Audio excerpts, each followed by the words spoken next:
안녕하세요. 기막힌 일을 겪고 이혼하고 돌아온 30대 여성입니다. 저도 남편도 호르몬이와 함께 살던 어쩌면 참 외로운 사람들이었어요. 어렸을 때라 그런지 부모님의 이혼이 너무 받아들이기 힘들었고 아빠가 없다는 게 저로서는 도무지 받아들이기가 버거운 일이었습니다. 친구들은 아빠와 함께 자전거를 타고 알려주고 하는데 저는 자전거도 제대로 타보지도 못하고 또 어린 게 자존심이었는지 나는 자전거 타는 게 싫어 라고 외치면서 늘 배우는 것도 거부했던 것 같아요. 그렇게 솔직히 방황도 조금 했습니다. 아빠가 없는 집에 들어가기도 싫었고 심지어 제가 외동이라서 아빠도 없는데 나는 왜 형제도 없는 걸까 하며 늘 울다 지쳐서 집에 들어가곤 했던 기억이 있습니다. 지금 와서 생각해보면 정말 가장 속이 썩었을 건 저희 엄마인데 제가 너무했지 싶어요. 그래도 머리가 크면서부터 엄마에 대한 감사함과 죄송함에 최선을 다해서 저희 엄마를 보호하고 행복하게 해드리려고 애를 참 많이 썼습니다. 이런 저와 똑 닮은 한 사람을 만났는데 그게 바로 제 남편이었어요. 부모님의 이혼을 저처럼 받아들이지 못했고 외동아들, 홀어머니인 것, 저와 다 똑같은 상황이라서 어쩌면 우리 두 사람 참 외롭고 힘든 시간을 보냈다고 서로가 서로에게 힘이 되어주라고 만나게 해줬나 보다 막 이런 생각을 하면서 그 사람과 연애를 했고 3년을 채운 뒤 결혼을 했어요. 저희 두 사람이 결혼하면서 양가 어머님들께 홀로 계시는 게 영 마음에 쓰여서 두 분도 이사하시고 저희도 집을 구해서 30분 남짓한 거리에 모두가 살았습니다. 두 어머니가 잘 지내주셔서 저희 없이도 두 분이서 차도 마시고 맛있는 식사도 하시고 쇼핑도 하고 친한 친구처럼 지내주셔서 더할 나위 없이 감사했고 이 결혼 생활이 참으로 소중하고 귀하게만 느껴졌습니다. 주말이 되면 두 어머니들 모시고 좋은 곳 가서 좋은 거 보고 먹고 그렇게 시간을 보내기도 하고 결혼 생활이 너무나도 만족스러운 탓에 주변에도 늘 결혼을 강력하게 추천해주곤 했습니다. 이 행복이 오래도록 지속이 되었다면 정말 좋았겠지만 행복이 그렇게 오래가진 않더라고요. 여자의 직감이라는 게 정말 무시할 게 아니라는 걸 이번 사건을 통해서 뼈저리게 깨우치고 말았습니다. 남편이 딱 특정할 수 있는 건 없지만 뭔가를 숨기고 있다는 느낌을 강하게 받았어요. 분명 뭔가 있는데, 있는 것 같은데, 라는 생각을 했지만 딱히 결정적인 증거 같은 게 있는 게 아니라서 자꾸 찜찜한 기분만을 가지고 살았습니다. 남편의 이상한 행동들은 그냥 진동이 울리길래 전화 받으라고 건네주려고 핸드폰을 쓱 들었는데 그럴 때마다 남편이 막 기겁을 해요. 여보, 당신 전화 계속 오는데 받아봐. 아, 이걸 왜 만져? 내 핸드폰인데. 다음부터는 함부로 손대지 마. 아니, 그냥 전화가 계속 울리는데 모르던 것 같아서. 글쎄, 내 핸드폰에 손 대지 말라고. 저 또한 남편 핸드폰에 전혀 관심도 없는데 저렇게 질색팔색을 하니까 솔직히 오히려 더 수상하다는 생각이 들더라고요.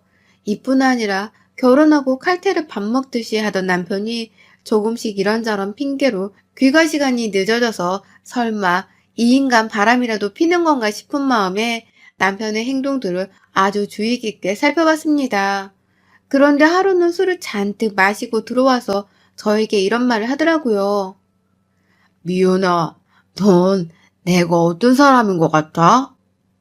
왜 이래? 술 많이 마셨어? 얼른 씻고 자. 그냥, 미연아, 말해줘. 내가 어떤 사람이었다고 해도 너는 나 믿어주고 사랑해줄 거지? 안 그래도 당신 요즘 이상하다 싶었는데, 뭐야? 무슨 일 있지? 말해봐. 아니야, 무슨 일은 무슨. 그냥 요즘 조금 답답하고 그러네. 무슨 일이 있는 것 같은데 말하기 곤란한 거야? 난 늘 당신 편이니까 무슨 일이든 나랑 같이 해. 나는 그럴 수 있으니까. 그래, 고마워. 역시 내 마누라지. 우리 내일 외식하자. 내가 예약해 둘 테니까 오랜만에 분위기 좀 내보자. 그래, 알겠어. 얼른 자자. 남편이 뭔가 저에게 말을 하려는 것 같았으나 말을 이어가지를 못했어요. 그래도 천천히 이 사람을 기다려줘야겠다 싶어서 다그치진 않았습니다. 이날을 계기로 뭔가 일이 있는 건 확실하다는 생각이 들었고, 조금 시간이 걸려도 천천히 입을 열 때까지 기다려주기로 했죠. 그 다음날 오랜만에 근사한 곳을 가서 스테이크도 썰고 와인도 마시고 기분 좋게 배불리 먹고 들어와서 2차로 맥주 한잔 하자는 남편의 말에 오징어도 굽고 그렇게 간단한 2차 준비를 하고 앉았고 충격적인 얘기를 들었어요. 미연아, 내가 너한테 하지 못한 말이 있어. 사실 내가 결혼하기 전에 만났던 사람이랑 동거를 했었어. 그치만 동거를 하면서 서로 너무 안 맞았고 그 시간들이 너무 후회스러워서 결국 끝이 났고 그렇게 시간이 흘러 당신을 만나서 결혼한 건데 사실 이 얘기를 해야 할지 말아야 할지 고민이 정말 많았지만 당신이 들으면 나한테 실망하고 날 싫어할까봐 그게 너무 무섭고 두려워서 말하지 못했어. 동거를 했었다고? 얼마나 만나고 얼마나 했었는데? 1년 정도 만났었고 동거는 4개월 하고 그렇게 아예 그 사람이랑은 끝이 났었어. 정말 미안해 미연아. 실망했지. 솔직히 실망하지 않았다면 거짓말이지만 어쩌겠어. 이미 지나간 과거이고 그런데 이제 와서 이 얘기를 오픈하는 이유가 있을 것 같은데 맞아? 어. 뭔데 그 이유가? 나도 지금 너무 혼란스럽고 힘든데 미연이 너가 충격받을까봐 입이 떨어지지를 않네. 그러니까 그 여자가 연락이 왔어. 그런데 사실 나랑 헤어졌을 때 임신 중이었고 자존심에 말하지 않고 혼자 키웠다고 하네. 그리고 내가 당신을 만난 것도 알고 결혼까지 하고 나니까 조금 속이 쓰렸나 봐. 아이 키우게 양육비를 보태라고 연락이 왔어. 뭐라고? 얘가 있다고? 아니 그걸 당신이 모를 수가 있어? 하, 이게 무슨 일이야 대체? 사실 나도 지금 너무 혼란스러워서 뭐가 뭔지는 모르겠는데 유전자 검사를 해봤더니 내 아이가 맞더라고. 미연아 미안해. 그래서 지금 당신은 어쩌겠다고 나한테 말하는 건데? 뭘 어쩌겠다는 건 아니고 이 사실을 당신에게 말하는 게 맞다고 생각을 했고 들어보니 혼자 애 키우느라 너무 힘든 것 같아서 매달 얼마라도 양육비를 보태주는 게 맞겠다 생각을 했거든. 근데 우리가 돈이 공용으로 쓰고 있으니까 당신 의견을 물어봐야 하니까. 진짜 마른 하늘에 날벼락을 맞은 듯 멍해지고 어이가 없더라고요. 솔직히 그 여자도 멋대로 아이를 낳았고 둘이 헤어지고 저를 만나기까지 텀이 6개월이나 있었는데 그동안에도 말이 없다가 이제서야 저랑 결혼해서 잘 사는 듯 보이니 배가 아파서 저러나 막 이런 생각밖에 안 들었습니다. 남편이랑 더 얘기해봤자 해결될 것도 없겠다 싶었고 그 여자와 저희 부부 이렇게 셋이 만나게 되었어요. 안녕하세요. 이철수 씨 와이프 김미연이에요. 아, 네, 안녕하세요. 전 이지수입니다. 어, 우선 얘기를 다 듣고 나온 거고, 아기가 지금 3살이라고 했죠? 제 조카랑 같은 나이라서 아는데, 돈 참 많이 들죠, 애 키우는데. 근데 그거 모르고 덜컥 혼자인 몸으로 애 낳으신 거예요? 생명 하나를 책임진다는 게 얼마나 큰일인데, 이 정도의 계산과 생각도 없이 자존심 부려서 철수 씨한테도 알리지 않고 애를 낳았다? 대단하시네요. 존심을 부릴 거면 끝까지 부려야지. 왜 이제 와서 양육비를 달라고 하시죠? 법적으로도 의무가 없어요. 이건 그쪽이 제 남편에게 되려 법적으로 소송당할 수 있는 문제예요. 열받더라고요. 부들부들 떨리고 배가 아파 죽겠더라고요. 철수 오빠랑 저랑 얼마나 뜨거웠던 사이였는지 그쪽은 모르시죠? 오빠랑 저는 동거를 결정할 만큼 너무 깊은 사이였고 결혼은 그쪽이 아니라 제가 그 자리에 있는 게 맞았거든요. 이지수 하면 이철수, 이철수 하면 이지수. 이건 절대 바뀔 수 없는 공식과도 같은 딱 저희 수식어 같은 존재였어요. 동거를 하면서 많이 다투긴 했어도 그 사랑에 대한 변함은 서로 여전해요. 그냥 저희 자체니까. 그쪽이 현재 와이프일지는 몰라도 수식어와도 같은 저희 관계에 이래라 저래라 하실 자격은 없어요. 하, 사랑 타령으로 나오네. 근데 제가 생각보다 멘탈이 강해서 딱히 타격감이 없어요. 그냥 사랑 주절주절 하는 소리는 생략하고 결론만 말하죠. 그쪽이 제 남편 의견도 묻지 않고 낳은 애니까 알아서 하세요. 여지껏 가끔 사랑 타령하고 싶으면 하시던지 말던지 겨우 그 정도 돈 거? 과거? 제가 뭐 울고불고 제 남편을 잡을 것 같나요? 한심하네요. 정말 불안정했고 믿음 신뢰가 부족해서 결국 헤어진 게 그쪽 현실 관계이고 이 정도의 사건에도 흔들림이 없는 신뢰도 두터운 부부의 연을 맺은 게 저희 관계예요. 알아들었을 거라고 생각하고 여기서 그만하죠. 이미 저 여자를 만나러 갈 때 남편에게 단 한마디도 하지 말라고 신신당부를 했고 선전포고 경고를 제대로 날려주기 위해서 굳이 먼 걸음 발걸음을 했던 터라 이 정도로 말을 했으면 알아들었겠지, 문제 없겠지 생각을 하면서 집으로 돌아갔어요. 미연아, 고맙고 미안해. 당신도 나랑 같은 의견 맞는 거지? 혹시 뭐 도와주고 싶다는 그 마음 여전한 거 아니지? 아, 그럼 당연하지. 연락처도 썩 차단하고 그럴게. 근데 당신 그 애 봤어? 응. 아이한테 아빠 역할 해주고 싶은 마음 없어? 솔직했으면 좋겠어. 어차피 이렇게 된 거 더 숨길 것도 없잖아? 나중에 가서 뒤통수 치지 말고 솔직해줘. 진짜 괜찮아. 그냥 저 애구나. 이런 생각만 들었고 내가 키운 것도 아니고 존재도 몰랐어서 그런지 괜찮더라고. 남편이랑은 이렇게 정리를 했고 굳이 이 사실을 두 어머니께 알리진 않았습니다. 뭐 좋은 일이라고 동네방네 떠드나 싶어서 저희 부부선에서 정리를 하려고 했죠. 너무 이상할 정도로 조용한 나날들이 시작되었지만 저는 그냥 이 평온함을 즐기면서 남편과 조금 틀어진 믿음과 신뢰를 다시 쌓고 다시금 단단해지려고 노력을 많이 했습니다. 그리고 저희도 이세를 준비하면서 더 이상 우리 부부에게 큰 문제는 없을 거라고 그렇게 믿고 또 믿었어요.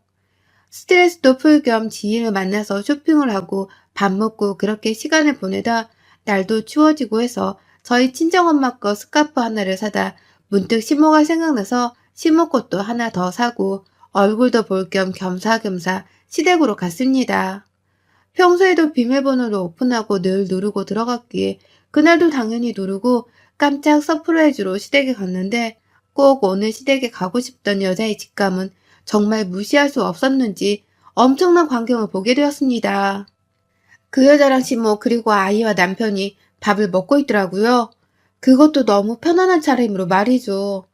멀리서 보면 한 가족이라고 해도 다 믿을 것 같은 분위기였고 저는 진짜 어이가 없어서 말을 내뱉지도 못하고 그 자리에 멍하니 서 있었어요. 미연아, 당신이 여길 왜 왔어? 아니, 연락도 없이. 얘, 너는 오려면 연락을 하고 와야지. 이렇게 불쑥 오니? 이게 지금 뭐 하는 짓이야? 아니, 미연아, 우선 내가 다 설명할게. 앉아봐. 이거 지금 오해니까 내 말을 들어봐봐. 설명해. 아니, 오빠. 어머님, 제가 얘기할게요. 저랑 오빠 둘째 가졌어요. 안 그래도 제가 지금 극초기라서 그쪽이랑 상대하기 힘들 것 같아서 어찌해야 할지 어머님이랑 오빠랑 고민했었는데 자리를 알아서 마련해 주셨네요. 저희 두 사람 정식으로 결혼하고 아이들 키우면서 살기로 했고 어머님도 허락해 주셨으니 그쪽이 하루빨리 정리해줘야 될 것 같아요. 계속 오빠가 그쪽이랑 같이 있는 것도 너무 화났는데 오늘부터 오빠 저 집에 안 가도 괜찮겠다. 아유, 그래. 미연이 너한테는 미안하지만 어쩌겠냐. 둘이 좋아 죽겠다는데 팔도 안으로 굽는 거지. 내 아들이 원하는 걸 내가 안 들어줄 수 있겠냐? 저렇게 이쁜 손주도 있고 뱃속에 아이도 있는데 애들을 생각해서라도 둘이 결혼해서 사는 게 맞지 안 그러냐? 너는 혼자 몸이고 똑똑하고 예쁘니 새 출발도 얼마든지 할 수 있을 거 아니냐? 대단들 하시네요, 정말. 근데 제가 너무 분해서 순순히 못 물러나겠다면요? 당신 내 성격 알지? 아니깐 뒤에 숨어서 이러고 있던 거겠지? 그리고 이지수 씨, 이철수 가져요. 근데 과연 당신이랑 영원할까? 저렇게 줏대 없는 남자가 과연 당신이랑은 눈 안 돌리고 살 수 있을까요? 지금은 당신한테 이철수 주는데 언제고 내가 다시 흔들면 안 넘어올까? 늘 그렇게 둘 키우면서 불안해 살면 될 것 같네. 나는 심심하면 그쪽처럼 등장해 줄 테니까 잘 지켜보고. 미연아, 지수 임신 중이야. 스트레스 받으면 안 돼. 너무 심하게는 하지 마. 그 와중에 그 여자 편을 드는 남편한테 머리 끝까지 화가 치밀더라고요. 그것도 그렇고 안 그래도 분해 죽겠고 열받아서 정말 이대로는 다시 혼자 문 밖으로 나갈 자신도 없고 성에 차지도 않아서 이 셋 중에 화풀이를 할 수 있는 상대가 딱 남편 눈밖에 없고 애초에 남편이 제일 잘못한 거니 반 죽여놓고 가야 속이 시원하겠다 싶어서 먹고 있던 밥상을 초토화시켰어요. 밥이며 반찬이며 가릴 거 없이 그대로 남편한테 붓고 던져줬고 그 여자와 시모가 저를 말리는데 차마 임산부를 때릴 수 없으니 머리채 잡고 말해줬죠. 야, 너 얘 둘 건강하게 키우고 싶으면 저리 찌그러져 있어. 그리고 이어 남편 싸대기를 양쪽을 한 8대는 때려준 것 같아요. 제 손이 다 얼얼하더라고요. 너 같은 것도 남편이라고 믿고 그래도 부부라고 잘 살아보자고 눈 감아주려고 했더니 이렇게 뒤통수를 쳐? 난 살 건데 너는 오늘 죽자 내 손에. 이렇게 싸대기를 있는 힘껏 때려줬고 말리던 시모가 제 머리를 잡고 마구마구 흔드는 개싸움이 났는데 생각해보니 이 사람도 이제는 제 시모도 아닌데 왜 대우를 해줘야 되나 싶어서 똑같이 머리채 잡고 휘어잡다 소파로 던져버리고 주방에 가서 쌀통을 들고 와서 시모랑 그 여자한테 뿌려줬습니다. 너네 같은 쓰레기들은 이런 귀한 쌀 한 톨도 먹을 자격이 없어. 쓰레기들끼리 잘 모여 살고 꼭 벽에 똥칠하도록 살아라. 알겠어? 이게 정말 미쳤나? 너 뭐 하는 짓이야? 이게 무슨 추태야? 저기요, 아직 시작도 안 했어요. 여기까지 하고 나왔냐고요? 아니요, 절대 성에 차지 않았기에 집안을 말 그대로 초토화시키고 나왔습니다. 저를 남편이 말리면 싸대기를 있는 대로 때려줬고 더 이상 저를 말리지 않더라고요. 침실로 들어가 보니 시모의 기존의 방이 아닌 완전 신혼부부 침실로 꾸며지고 애기 침대까지 있더라고요. 거기에 그전에 찍었던 아주 추억이 가득한 지들의 사진들과 아이랑 이번에 새로 찍은 듯 보이는 가족사진, 뱃속에 있다는 그 아이의 초음파 사진 등등 아주 안락하게도 꾸며놨더라고요. 눈이 뒤집히고 속에서 천불이 나고 너무 아팠고 이 모든 걸 제 손으로 다 부수고 싶었죠. 교양, 자존심? 그런 거 이미 바닥으로 내던진 지 오래였기에 복수라도 해주고 싶었던 것 같아요.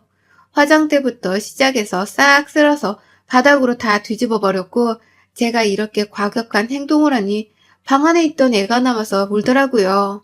아무리 화가 났어도 저도 사람인 건지 저 어린애가 나와서 무섭다고 우는데 같이 눈물이 나더군요.